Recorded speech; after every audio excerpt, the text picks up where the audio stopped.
Then Tony did an interview with QT Marshall, who I thought it was wonderful. Not only wonderful, but romantic of QT Marshall to point out his wife in the crowd, his wife that he's been married to for years, his wife that they've known each other since they were 8 years old. And I just wonder if his wife knows that QT was fucking the bunny about 6 months ago, wasn't he?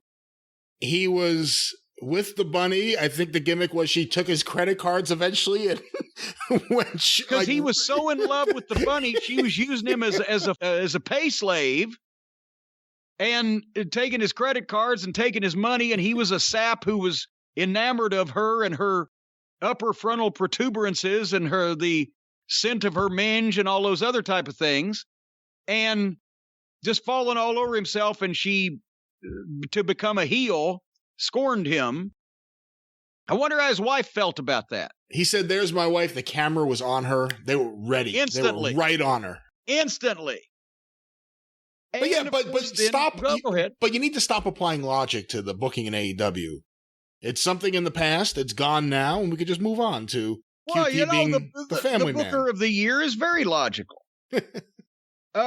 So then his promo is he's taking credit for a lot of the work in AEW. These guys are so concerned about who's out working who and who's working hard. I think they ought to be working smart. But now he did a lot of the work in AEW. He works hard for Cody. He's going to be up all night working hard for Cody, even though he never explained why that the work of Cody's assistant requires him to stay up all night. I don't know what the fuck business they're in. But this material and this whole premise is rotten, and it's just burying QT Marshall. He's obviously switching heel, but I don't believe his story. I don't believe his reasoning. This is set up, and he wants an exhibition match next week with Cody, so we might as well call him QT Zbyszko. And then Cody comes out with his arm in a sling. His arm is in a sling, but he's accepting an exhibition match with a friend of his next week on television, and Arn Anderson will be the referee. You know what Vince McMahon used to call all this? Angle alert. We're telling you we're going to shoot something. Then Cody went forever accepting the exhibition. Cody's response wasn't bad. QT was horrible because, for one thing, even though he can talk, there's nobody. I couldn't tell this story and make it sound plausible, the one that they gave him. So the reason for the challenge was shite, even if the acceptance of the challenge by Cody wasn't the worst thing I ever saw. But is he going to hit him over the head with a chair? What do you think? What? You know, the problem... He should have Larry Zbyszko referee instead of fucking Arn, because Zbyszko made a ton of money off that angle. The problem with doing Zbyszko and Bruno here is that Cody's not Bruno. Now, Zbyszko had been in and out of the territory since what, 72, 73? 8 years, and it was introduced and spent several years specifically as Bruno's protege. And everyone knew that story. Then had become a tag team champion. When they started doing it on TV, everyone knew the roles. Everyone knew that Zbyszko was Bruno's student. He grew up in Pittsburgh, idolizing Bruno. He had had some success. He had been a tag team champion with Tony Garea. And then the turn happened, and the promos were great, but it worked because it was Bruno. Right. We still don't understand exactly what Cody and QT's relationship is. We know that QT works very hard. They have the school. Cody's in the back with the headset on. He needs an assistant to help him with that. I think... Who's on headset? Bill. Bill's on headset. I don't know. I mean, we'll see how this works. Cody Rhodes, maybe because his priorities are in other places, has been lost at sea as an on-air character, at least since the Brody Lee match.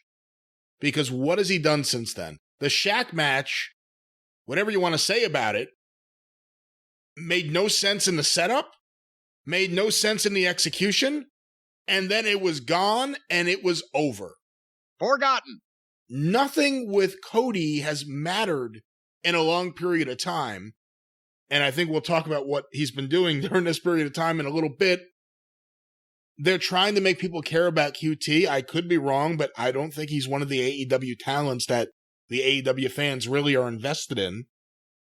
He's a good wrestler, but they've done nothing with him except make him a trainer/flunky, and then they give him a ridiculous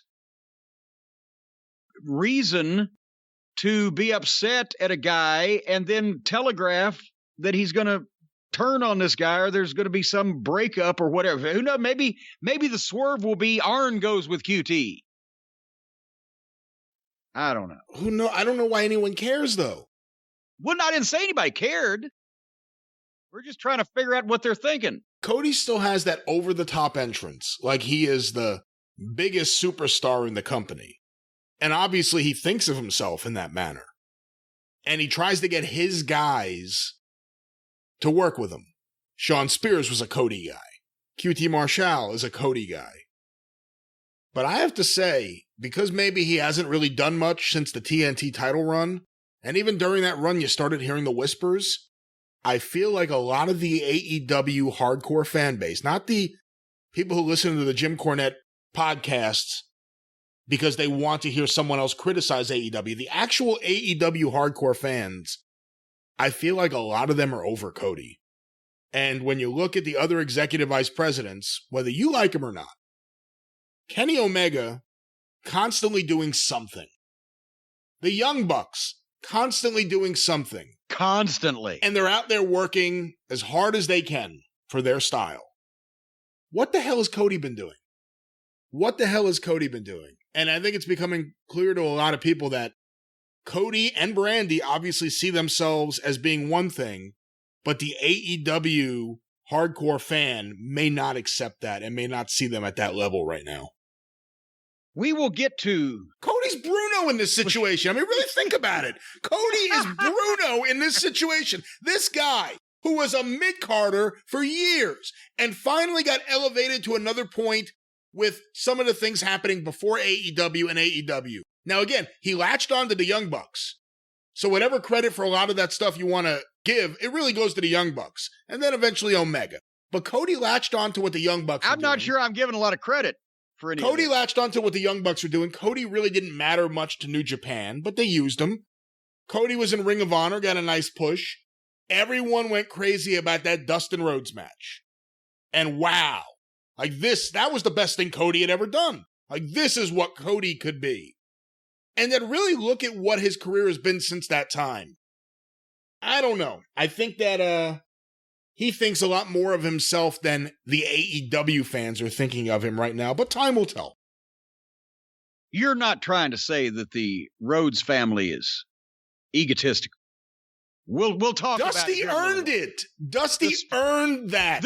I wasn't talking about Dusty when I was mentioning the Rhodes family. I understand. I'm just saying to compare apples to oranges. Yeah. Dusty Rhodes got over as a heel to the point where they had to turn him. And then he became a record-setting drawing card in his home territory and a major attraction everywhere else he went. Cody Rhodes elevated himself to a position when AEW started, I believe, out of some sort of jealousy that him and Brandy were sitting in the back and saying, why is it Triple H and Stephanie? That could be us. We can have these grand entrances. We can be the mom and pop of this organization. But I don't think anyone else sees them that way. Either they see themselves a certain way. I don't know if the AEW fans see them that way. And in terms of this angle where Cody is, QT's probably the same age as Cody, been working just as long as Cody. So it's not like Cody's the veteran here. It makes no sense. And again, QT was just chasing the bunny. He was just chasing the bunny around. They were doing promos with Brandy and Dustin and QT and the bunny. And the bunny. And now it's, here's my lovely wife in the audience. This is like when the Mongolian Stomper gave a speech at the Night of Legends. I'd like to thank all the people in Knoxville. All of a sudden he could talk. QT all of a sudden has a I wouldn't have let him family. done that if he'd have still been in the business full time anyway. QT all of a sudden has a family that the camera is on waiting for him to mention her. Ridiculous. Poorly executed. But we'll see where they go. Maybe they do an interesting new version of the Bruno Zbyszko match and angle. We'll see. And then we'll see if the AEW fans really get into a Cody QT Marshall feud. Maybe they'll divide up the Nightmare family and he gets possession of Billy Gunn's kids and Cody gets Dustin. And then we'll see if anyone really cares about any of this. I don't know. I think when you look at what's happening in AEW and the things that people care about and are getting traction, Cody's not really in that mix right now.